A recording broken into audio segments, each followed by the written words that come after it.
ਦੋਸਤੋ ਸਭ ਤੋਂ ਪਹਿਲਾਂ ਤੁਹਾਡਾ ਸਵਾਗਤ ਹੈ ਸਾਡੇ YouTube channel GSS smart school Kularian ਤੇ। ਇੱਕ ਲੜੀ ਦੇ ਤਹਿਤ ਅਸੀਂ ਕਰ ਰਹੇ ਹਾਂ basic knowledge about the map of India. So ਅੱਜ ਅਸੀਂ 7 ਪਾਰਟ ਕਰਾਂਗੇ। ਸੋ ਆਓ ਸ਼ੁਰੂ ਕਰਦੇ ਹਾਂ basic knowledge about the map of India part 7। ਦੋਸਤੋ ਅੱਜ ਦਾ ਜਿਹੜਾ ਟੌਪਿਕ ਹੈ ਬਹੁਤ ਹੀ ਮਹੱਤਵਪੂਰਨ ਹੈ। ਅਸੀਂ ਗੱਲ ਕਰਾਂਗੇ ਡਰੇਨ ਸਿਸਟਮ ਬਾਰੇ, ਜਿਸ ਨੂੰ ਅਸੀਂ ਜਲ ਤੰਤਰ ਜਾਂ ਨਦੀ ਤੰਤਰ ਵੀ ਕਹਿੰਦੇ ਹਾਂ। ਨਦੀ ਤੰਤਰ ਕੀ ਹੁੰਦਾ ਹੈ ਜਾਂ ਜਲ ਤੰਤਰ ਕੀ ਹੈ?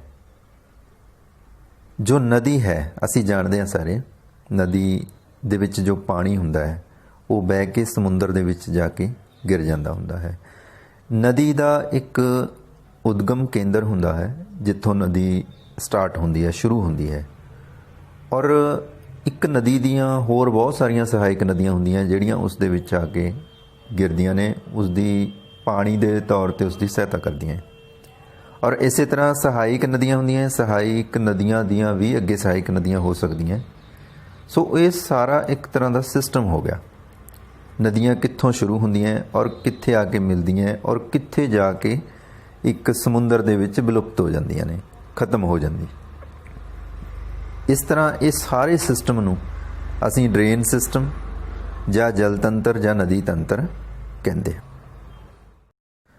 ਦੋਸਤੋ ਸਾਡਾ ਦੇਸ਼ ਭਾਰਤ ਬਹੁਤ ਵੱਡਾ ਹੈ, ਬਹੁਤ ਵਿਸ਼ਾਲ ਹੈ। ਇਸ ਦੇ ਵਿੱਚ ਹਜ਼ਾਰਾਂ ਨਦੀਆਂ ਹਨ, ਛੋਟੀਆਂ ਵੱਡੀਆਂ ਨਦੀਆਂ ਨੂੰ ਮਿਲਾ ਕੇ ਹਜ਼ਾਰਾਂ ਨਦੀਆਂ ਜਿਹੜੀਆਂ ਭਾਰਤ ਦੇ ਵਿੱਚ ਵਹਿੰਦੀਆਂ ਨੇ ਔਰ ਕਿਸੇ ਨਾ ਕਿਸੇ ਥਾਂ ਤੋਂ ਸਟਾਰਟ ਹੋ ਕੇ ਕਿਸੇ ਨਾ ਕਿਸੇ ਜਿਹੜੇ ਮਹਾਸਾਗਰ ਦੇ ਵਿੱਚ ਜਾਂ ਸਾਗਰ ਦੇ ਵਿੱਚ ਗਿਰ ਜਾਂਦੀਆਂ ਨੇ। ਤੇ ਅੱਜ ਅਸੀਂ ਜਿਹੜੀ ਗੱਲ ਕਰਾਂਗੇ ਮੁੱਖ ਤੌਰ 'ਤੇ ਭਾਰਤ ਦੀਆਂ ਜਿਹੜੀਆਂ ਜਲ ਤੰਤਰ ਹੈ ਜਾਂ ਨਦੀ ਤੰਤਰ ਹੈ ਉਸ ਨੂੰ 2 ਭਾਗਾਂ ਦੇ ਵਿੱਚ ਵੰਡਿਆ ਜਾਂਦਾ ਹੈ। ਨੰਬਰ 1 ਹਿਮਾਲਿਆਈ ਜਲ ਤੰਤਰ ਔਰ ਨੰਬਰ 2 ਪ੍ਰਾਇਦੀਪੀ ਜਲ ਤੰਤਰ। ਹਿਮਾਲਿਆਈ ਜੋ ਜਲ ਤੰਤਰ ਹੈ ਉਸ ਦੇ ਵਿੱਚ ਸਿੰਧੂ ਨਦੀ, ਬ੍ਰਹਮਪੁੱਤਰ ਨਦੀ ਤੇ ਗੰਗਾ ਨਦੀ ਮੁੱਖ ਨਦੀਆਂ ਹਨ ਤੇ ਬਾਕੀ ਜੋ ਹਨ ਇਸ ਦੀਆਂ ਸਹਾਇਕ ਨਦੀਆਂ, ਇਹਨਾਂ ਬਾਰੇ ਅਸੀਂ ਜਾਣਕਾਰੀ ਪ੍ਰਾਪਤ ਕਰਾਂਗੇ। ਔਰ ਜੋ ਪ੍ਰਾਇਦੀਪੀ ਜਲ ਤੰਤਰ ਹੈ ਉਸ ਦੇ ਵਿੱਚ ਗੋਦਾਵਰੀ, ਕਾਵੇਰੀ, ਕ੍ਰਿਸ਼ਨਾ, ਮਹਾਨਦੀ, ਤਾਪਤੀ, ਇਹ ਬਹੁਤ ਸਾਰੀਆਂ ਨਦੀਆਂ ਨੇ ਜਿਨ੍ਹਾਂ ਦੇ ਬਾਰੇ 'ਚ ਅਸੀਂ ਗੱਲਬਾਤ ਕਰਾਂਗੇ। ਸਭ ਤੋਂ ਪਹਿਲਾਂ ਅਸੀਂ ਗੱਲ ਕਰਦੇ ਹਾਂ ਇੰਡਸ ਯਾਨੀ ਕਿ ਸਿੰਧੂ ਨਦੀ ਦੀ। ਅਸੀਂ ਜਾਣਦੇ ਹਾਂ ਕਿ ਹੜੱਪਾ ਸੱਭਿਅਤਾ ਸਾਡੀ ਸਭ ਤੋਂ ਪੁਰਾਣੀ ਸੱਭਿਅਤਾ ਹੈ, ਜਿਸ ਨੂੰ ਸਿੰਧ ਘਾਟੀ ਦੀ ਸੱਭਿਅਤਾ ਵੀ ਕਿਹਾ ਜਾਂਦਾ ਹੈ, ਕਿਉਂਕਿ ਇਹ ਜੋ ਨਦੀ ਹੈ ਇਸ ਨਦੀ ਦੇ ਉੱਤੇ ਇਹ ਸਭ ਤੋਂ ਪੁਰਾਣੀ ਸੱਭਿਅਤਾ ਦੇ ਜਿਹੜੇ ਨਿਸ਼ਾਨ ਸੀਗੇ ਉਹ ਮਿਲੇ ਸੀਗੇ, ਚਿੰਨ੍ਹ ਸੀਗੇ ਜੋ ਉਹ ਮਿਲੇ ਸੀਗੇ। ਤੇ ਇੱਥੇ ਉਹ ਜਿਹੜੀ ਹੜੱਪਾ ਸੱਭਿਅਤਾ ਹੈ ਪ੍ਰਫੁੱਲਤ ਹੋਈ ਸੀ। ਸੋ ਇਹ ਬਹੁਤ ਹੀ ਪੁਰਾਣੀ ਨਦੀ ਹੈ ਸਿੰਧੂ ਨਦੀ। ਤਾਂ ਸਿੰਧੂ ਨਦੀ ਦੀ ਜੇ ਗੱਲ ਕਰੀਏ ਤਾਂ ਸਿੰਧੂ ਨਦੀ ਜੋ ਹੈ ਇਹ ਆ ਸਥਾਨ ਜੋ ਅਸੀਂ ਦੇਖ ਰਹੇ ਹਾਂ ਚਾਈਨਾ ਦੇ ਵਿੱਚ ਜੋ ਹੈ ਇੱਥੋਂ ਸਟਾਰਟ ਹੁੰਦੀ ਹੈ। ਚੀਨ ਤੋਂ ਹੁੰਦੀ ਹੋਈ ਇਹ ਭਾਰਤ ਵਿੱਚ ਪ੍ਰਵੇਸ਼ ਕਰਦੀ ਹੈ ਔਰ ਭਾਰਤ ਤੋਂ ਫਿਰ ਇਹ ਪਾਕਿਸਤਾਨ ਦੇ ਵਿੱਚ ਪ੍ਰਵੇਸ਼ ਕਰਦੀ ਹੈ। ਪਾਕਿਸਤਾਨ ਤੋਂ ਇਹ ਅਰਬ ਸਾਗਰ ਦੇ ਵਿੱਚ ਜਾ ਕੇ ਗਿਰ ਜਾਂਦੀ ਹੈ। ਤਾਂ ਇਹ ਸਟਾਰਟ ਕਿੱਥੋਂ ਹੁੰਦੀ ਹੈ? ਇਹ ਮਾਨ ਸਰੋਵਰ ਝੀਲ ਜੋ ਹੈ, ਮਾਨ ਸਰੋਵਰ ਝੀਲ ਦੇ ਨੇੜੇ ਇੱਥੋਂ ਸਟਾਰਟ ਹੁੰਦੀ ਹੈ। ਔਰ ਇਸ ਦੀਆਂ ਕੁਝ ਸਹਾਇਕ ਨਦੀਆਂ ਨੇ ਜਿਵੇਂ ਜਿਹਲਮ, ਚਨਾਬ, ਰਾਵੀ, ਸਤਲੁਜ ਤੇ ਬਿਆਸ। ਇਹ ਨਦੀਆਂ ਨੇ ਜੋ ਇਸ ਦੀਆਂ ਸਹਾਇਕ ਨਦੀਆਂ ਨੇ। ਇਸ ਤਰੀਕੇ ਦੇ ਨਾਲ ਅਸੀਂ ਜਿਹੜਾ ਇਹ ਨਦੀਆਂ ਦੇ ਬਾਰੇ ਵਿੱਚ ਜਾਣ ਸਕਦੇ ਹਾਂ ਔਰ ਇਹ ਦੇਖ ਸਕਦੇ ਹਾਂ ਕਿ ਕਿੱਥੋਂ ਕਿੱਥੋਂ ਇਹ ਨਦੀਆਂ ਜਾ ਰਹੀਆਂ ਨੇ। ਔਰ ਜਦੋਂ ਨਕਸ਼ੇ ਦੇ ਵਿੱਚ ਭਰਨੀਆਂ ਨੇ ਤਾਂ ਅਸੀਂ ਇਹਨਾਂ ਨੂੰ ਇਸ ਤਰੀਕੇ ਨਾਲ ਹੀ ਭਰਨਾ ਹੈ ਕਿ ਇੱਥੋਂ ਸ਼ੁਰੂ ਕਰਕੇ ਆ ਜੋ ਇੰਡਸ ਨਦੀ ਹੈ ਯਾਨੀ ਕਿ ਸਿੰਧੂ ਨਦੀ ਜੋ ਕਿ ਮੁੱਖ ਨਦੀ ਹੈ। ਔਰ ਇਸ ਦੀਆਂ ਕੁਝ ਸਹਾਇਕ ਨਦੀਆਂ ਨੇ ਜਿਵੇਂ ਜਿਹਲਮ ਹੈ, ਅਸੀਂ ਇੱਥੋਂ ਇਸ ਤਰੀਕੇ ਦੇ ਨਾਲ ਭਰਨਾ ਹੈ। ਔਰ ਚਨਾਬ ਜੋ ਹੈ ਉਹ ਆਸੇ रावी, सतलुज, ब्यास, और ये सतलुज ही है। ये सतलुज दे विचों सतलुज दे विच जो है ब्यास नदी आती है। सो ये सी सिंधु नदी। उस तो बाद असी गल करते हाँ गंगा नदी की। गंगा का नाम असी बहुत बारी सुनिया होएगा। एक मशहूर नदी है, प्रसिद्ध नदी है भारत की, और ये भारत की सब तो वड्डी नदी है। 2525 किलोमीटर जी इसकी टोटल जी कुल लंबाई है। इतों यह गोमुख गंगोत्री गोमुख तो स्टार्ट होके यानी कि उत्तराखंड दे विचों उत्तराखंड तो शुरू होके यह आ गई उत्तर प्रदेश दे विच। उत्तर प्रदेश तो हुंदी हुई बिहार, और बिहार तो पश्चिमी बंगाल दे विच ते बंगलादेश दे विच चली जाती है। बंगलादेश और पश्चिमी बंगाल दे विच। बंगलादेश दे विच इस नदी नूं असीं पद्मा नदी कहने आ। उत्थे इस नदी नूं पद्मा नदी कहा जाता है, और पश्चिमी बंगाल दे विच इसनूं हुगली दे नाम नाल जाणिया जाता है। ते बाकी इसदियां सहायक नदियां जिहड़ियां हैगियां ने वो असीं जाणदे आ। कुछ उपरले पासे देख रहे हैं असीं, ते कुछ नीचे वाले पासे यानी कि सज्जे और खब्बे पासे। जिवें इसकी सब तो महत्वपूर्ण नदी हैगी जमुना, इसकी सहायक नदी है। और इस तो इलावा चंबल, बेतवा,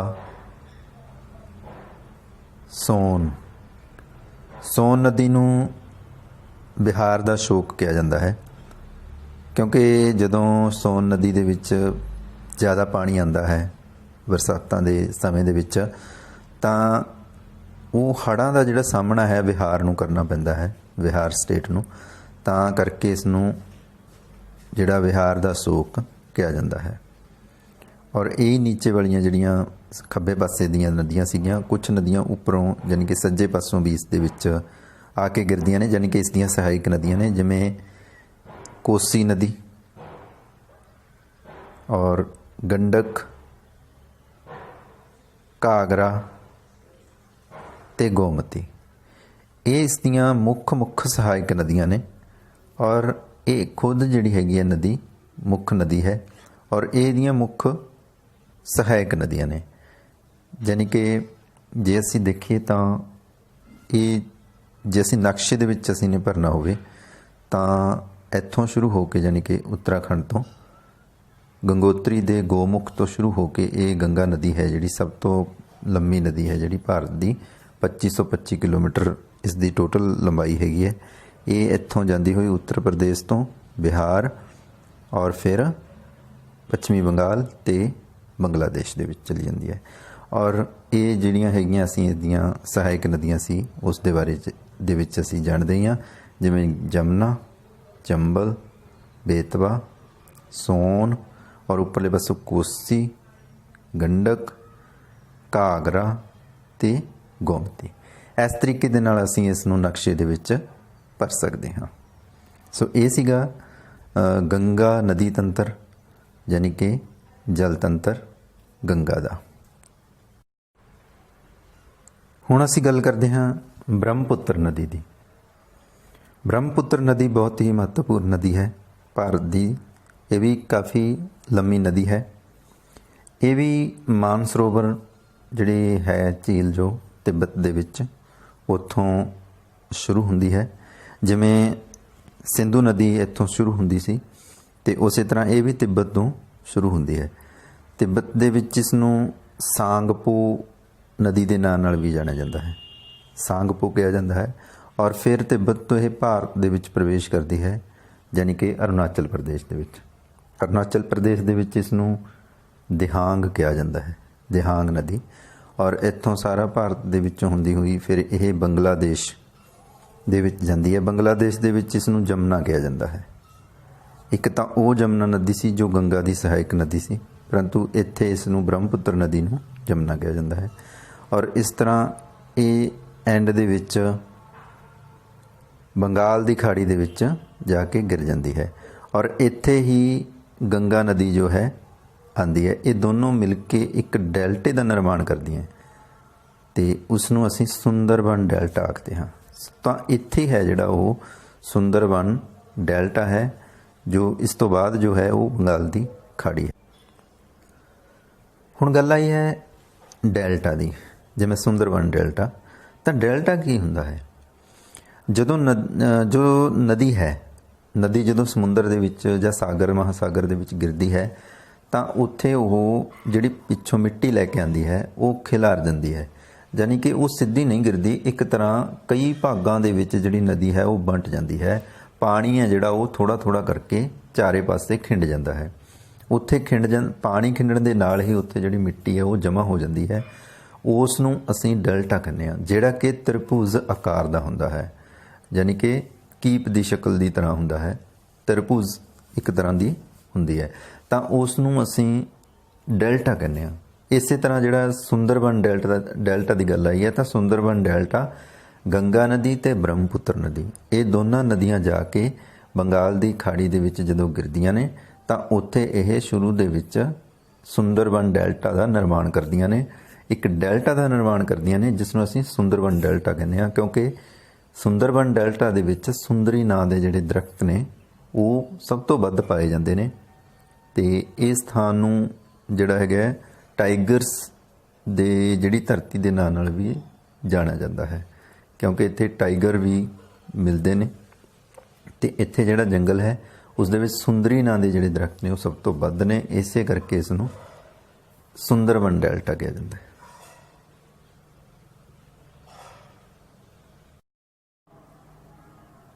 ਹੁਣ ਗੱਲ ਕਰਦੇ ਹਾਂ ਪ੍ਰਾਇਦੀਪੀ ਤੰਤਰ, ਪ੍ਰਾਇਦੀਪੀ ਜਲ ਤੰਤਰ ਜਾਂ ਦੱਖਣੀ ਭਾਰਤ ਦੀਆਂ ਨਦੀਆਂ ਦੀ। ਨਰਮਦਾ ਅਤੇ ਤਾਪਤੀ ਅਜਿਹੀਆਂ ਨਦੀਆਂ ਨੇ ਜੋ ਮੱਧ ਪ੍ਰਦੇਸ਼ ਦੇ ਵਿੱਚ ਜਿਹੜੀਆਂ ਸ਼ੁਰੂ ਹੋ ਕੇ ਅਰਬ ਸਾਗਰ ਦੇ ਵਿੱਚ ਗਿਰ ਜਾਂਦੇ ਨੇ। ਆਹ ਸਾਰਾ ਹੈਗਾ ਜਿਹੜਾ ਅਰਬ ਸਾਗਰ ਹੈ, ਅਰਬ ਸਾਗਰ ਦੇ ਵਿੱਚ ਗਿਰਦੀਆਂ ਨਰਮਦਾ ਅਤੇ ਤਾਪਤੀ। ਨਰਮਦਾ ਨੂੰ ਤਾਂ ਜੀਵਨ ਰੇਖਾ ਵੀ ਕਿਹਾ ਜਾਂਦਾ ਹੈ ਮੱਧ ਪ੍ਰਦੇਸ਼ ਦੀ, ਕਿਉਂਕਿ ਇਹ ਉੱਥੋਂ ਦੀ ਬਹੁਤ ਜ਼ਿਆਦਾ ਜਿਹੜੀ ਮਹੱਤਵਪੂਰਨ ਨਦੀ ਹੈ। ਯਾਨੀ ਕਿ ਇਹਨਾਂ ਦੇ ਇੱਥੋਂ ਅਸੀਂ ਸਟਾਰਟ ਕਰਕੇ ਇਸ ਤਰੀਕੇ ਦੇ ਨਾਲ ਇਸ ਨਦੀਆਂ ਨੂੰ ਨਕਸ਼ੇ ਦੇ ਉੱਤੇ ਵੀ ਦਿਖਾ ਸਕਦੇ ਹਾਂ। ਇਸ ਤੋਂ ਇਲਾਵਾ ਸਾਡੇ ਕੋਲੇ ਮਹਾਨਦੀ ਹੈ ਅਤੇ ਇਸ ਦੀਆਂ ਕੁਝ ਸਹਾਇਕ ਨਦੀਆਂ ਵੀ ਨੇ। ਅਤੇ ਆਹ ਮਹਾਨਦੀ ਇੱਧਰੋਂ ਸ਼ੁਰੂ ਹੋ ਕੇ ਇੱਥੇ ਬੰਗਾਲ ਦੀ ਖਾੜੀ ਦੇ ਵਿੱਚ, ਆਹ ਸਾਰਾ ਜਿਹੜਾ ਹੈਗਾ ਬੰਗਾਲ ਦੀ ਖਾੜੀ ਹੈ, ਬੰਗਾਲ ਦੀ ਖਾੜੀ ਦੇ ਵਿੱਚ ਗਿਰ ਜਾਂਦੀ ਹੈ। ਉਸ ਤੋਂ ਬਾਅਦ ਗੋਦਾਵਰੀ, ਪ੍ਰਾਇਦੀਪੀ ਭਾਰਤ ਦੀ ਇਹ ਸਭ ਤੋਂ ਲੰਮੀ ਨਦੀ ਹੈ। ਗੋਦਾਵਰੀ ਜੋ ਹੈ ਇੱਥੋਂ ਸ਼ੁਰੂ ਹੋ ਕੇ ਇਸ ਤਰੀਕੇ ਦੇ ਨਾਲ ਇੱਥੇ ਜਾ ਕੇ ਜਿਹੜੇ ਪੱਛਮੀ ਬੰਗਾਲ ਦੀ ਜੋ ਖਾੜੀ ਹੈ ਉਸ ਦੇ ਵਿੱਚ ਗਿਰਦੀ ਹੈ। ਤਾਂ ਇਹ ਸਭ ਤੋਂ ਲੰਬੀ ਨਦੀ ਹੈ ਪ੍ਰਾਇਦੀਪੀ ਭਾਰਤ ਦੀ। ਜਿਹੜੀ ਭਾਰਤ ਦੀ ਸਭ ਤੋਂ ਲੰਬੀ ਨਦੀ ਗੰਗਾ ਸੀਗੀ, ਪਰੰਤੂ ਇਹ ਪ੍ਰਾਇਦੀਪੀ ਭਾਰਤ ਜਾਂ ਦੱਖਣੀ ਭਾਰਤ ਦੀ ਜਿਹੜੀ ਸਭ ਤੋਂ ਲੰਬੀ ਨਦੀ ਹੈ। ਇੰਦਰਾਵਤੀ ਇਸ ਦੀ ਸਭ ਤੋਂ ਜਿਹੜੀ ਵੱਡੀ ਸਹਾਇਕ ਨਦੀ ਹੈ। ਇੰਦਰਾਵਤੀ ਇਸ ਦੀ ਮਹੱਤਵਪੂਰਨ ਸਹਾਇਕ ਨਦੀ ਹੈ। ਅਤੇ ਗੋਦਾਵਰੀ ਜੋ ਹੈ ਇਸ ਖੇਤਰ ਦੀ ਸਭ ਤੋਂ ਦੱਖਣੀ ਭਾਰਤ ਦੀ ਸਭ ਤੋਂ ਵੱਡੀ ਨਦੀ ਹੈ। ਔਰ ਇਸ ਤੋਂ ਇਲਾਵਾ ਕ੍ਰਿਸ਼ਨਾ ਨਦੀ, ਇਹ ਮਹਾਰਾਸ਼ਟਰ ਤੋਂ ਸ਼ੁਰੂ ਹੋ ਕੇ ਇੱਥੋਂ ਆ ਕੇ ਇਹ ਵੀ ਬੰਗਾਲ ਦੀ ਖਾੜੀ ਦੇ ਵਿੱਚ ਗਿਰ ਜਾਂਦੀ ਹੈ। ਇਸ ਤੋਂ ਇਲਾਵਾ ਸਾਡੇ ਕੋਲ ਇੱਕ ਕਾਵੇਰੀ ਨਦੀ ਹੈ। ਆਹ ਨਦੀ ਹੈਗੀ ਹੈ ਇੱਥੋਂ ਸ਼ੁਰੂ ਹੋ ਕੇ ਇਹ ਵੀ ਬੰਗਾਲ ਦੀ ਖਾੜੀ ਦੇ ਵਿੱਚ ਗਿਰ ਜਾਂਦੀ ਹੈ। ਇਹ ਕਰਨਾਟਕ ਤੋਂ ਜਿਹੜਾ ਸ਼ੁਰੂ ਹੁੰਦੀ ਹੈ। ਇਸ ਨੂੰ ਦੱਖਣ ਭਾਰਤ ਦੀ ਗੰਗਾ ਦੇ ਨਾਂ ਨਾਲ ਵੀ ਜਾਣਿਆ ਜਾਂਦਾ ਹੈ। ਕਾਵੇਰੀ ਨਦੀ ਨੂੰ ਦੱਖਣ ਭਾਰਤ ਦੀ ਗੰਗਾ ਨਦੀ ਵੀ ਕਿਹਾ ਜਾਂਦਾ ਹੈ। ਔਰ ਇਸ ਤੋਂ ਇਲਾਵਾ ਕ੍ਰਿਸ਼ਨਾ ਅਤੇ ਗੋਦਾਵਰੀ ਜਿਹੜਾ ਡੈਲਟਾ ਬਣਾਉਂਦੀਆਂ ਨੇ, ਯਾਨੀ ਕਿ ਇੱਥੇ ਜੋ ਡੈਲਟਾ ਬਣਦਾ ਹੈ ਅਸੀਂ ਦੇਖ ਸਕਦੇ ਹਾਂ ਇੱਥੇ ਯਾਨੀ ਕਿ ਜੋ ਡੈਲਟਾ ਬਣਦਾ ਹੈ ਇਹ ਸਭ ਤੋਂ ਵੱਡਾ ਡੈਲਟਾ ਤਾਂ ਅਸੀਂ ਦੇਖਦੇ ਹਾਂ ਕਿ ਗੰਗਾ ਅਤੇ ਬ੍ਰਹਮਪੁੱਤਰ ਨਦੀ ਬਣਾਉਂਦੀ ਹੈ। ਉਸ ਤੋਂ ਬਾਅਦ ਅਗਰ ਕੋਈ ਵੱਡਾ ਡੈਲਟਾ ਹੈ ਤਾਂ ਉਹ ਇਹ ਹੈ, ਯਾਨੀ ਕਿ ਦੂਸਰੇ ਨੰਬਰ 'ਤੇ ਕ੍ਰਿਸ਼ਨਾ ਅਤੇ ਗੋਦਾਵਰੀ ਨਦੀ ਦਾ ਜਿਹੜਾ ਡੈਲਟਾ ਹੈ ਉਹ ਦੂਸਰੇ ਨੰਬਰ 'ਤੇ ਆਉਂਦਾ ਹੈ।